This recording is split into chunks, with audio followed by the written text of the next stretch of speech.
experiment is effect of convulsants and anticonvulsants in mice.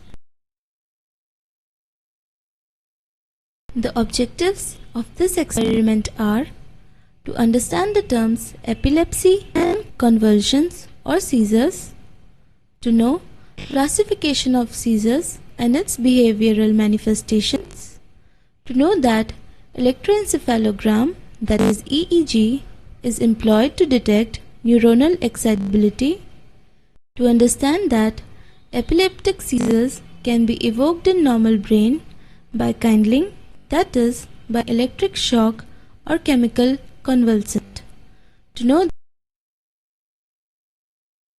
epilepsy is a group of CNS disorder characterized by brief episodes of seizures. Seizures are also referred as convulsions. Convulsions are paroxysmal episodes of spontaneous, uncontrolled neuronal discharge and are characterized by tonic body movements and or disturbance in consciousness along with change in motor, sensory or behavioral activity. Epilepsy is classified on the basis of nature and pattern of abnormal activity and abnormal neurotransmission. Generalized epilepsy.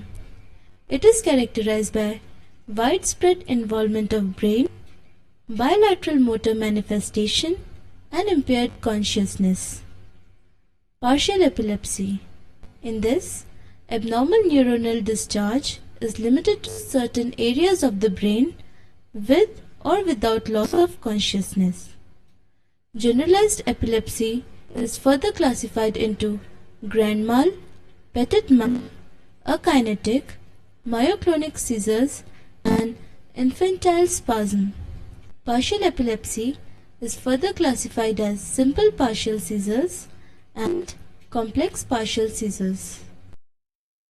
The electric shock induced convulsion in animals represent grand mal epilepsy. Chemical induced convulsions with strychnine represents petit mal epilepsy. Chemical induced convulsions are characterized by tremors, hyperexcitability, clonic phase followed by tonic phase and deep abdominal respiration is seen. This episode of convulsions results from either decrease in concentration of GABA, glycine or an increase in concentration of acetylcholine, glutamic acid. Strychnine, a CNS stimulant, inhibits glycine and induces convulsion in animals.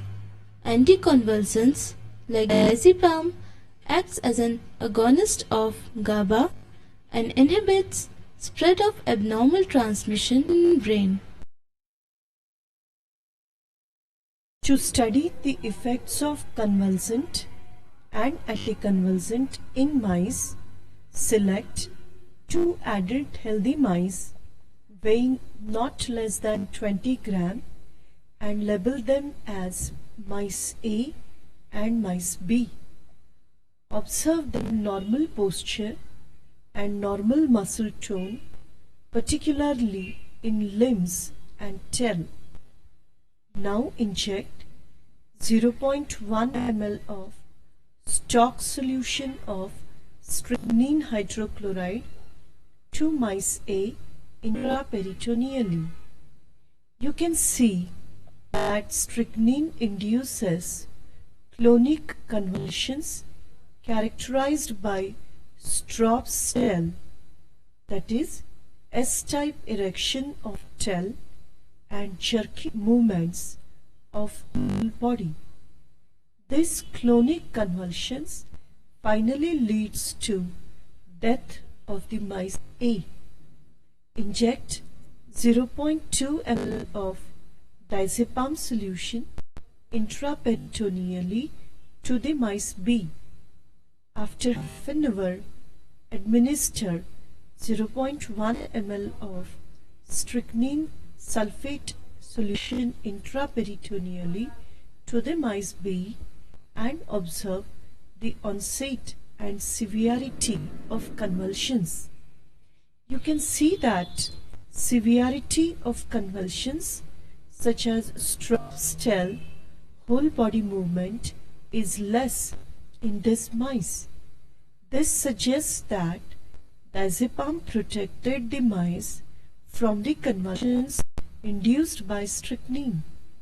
Clinically, diazepam is useful in different forms of epileptic seizures and also as a drug of choice in status epilepticus.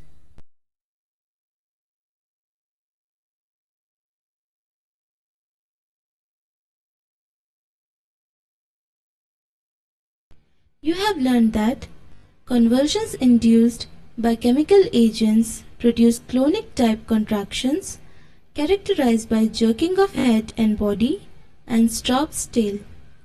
Anticonvulsant activity of a drug under test is complete protection from convulsions.